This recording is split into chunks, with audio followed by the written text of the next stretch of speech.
London, Manchester, Birmingham, Bristol. Hundreds of thousands of people took to the streets of towns and cities across Britain at the weekend to protest against the government's suspension of Parliament, set to take effect in just a week's time. I think it's very, very dangerous for the UK. The demonstrations come ahead of what's likely to be a decisive week for Brexit. On the one side, the government committed to leaving the European Union on October 31st, with or without a deal. It faces a showdown with opponents who believe a no-deal Brexit would be a disaster. A group of MPs from all parties, probably, including senior Conservatives, are going to try to get together to take control of the business of the House of Commons, then to pass legislation which would have to go through the Commons and the Lords to rule out a no-deal Brexit. But they face huge challenges.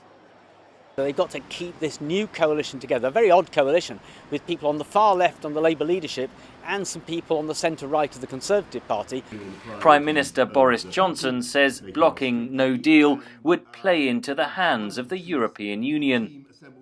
If they think Brexit can be blocked anyway, they're not going to give us the deal we need.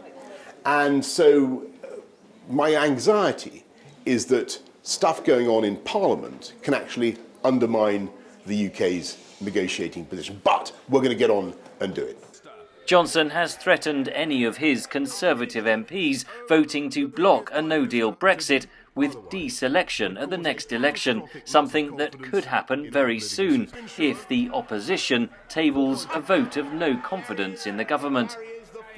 It would only take a couple of Conservative MPs to make that decision to bring down the government, but it really would be quite unprecedented for Conservative MPs to vote against their own government.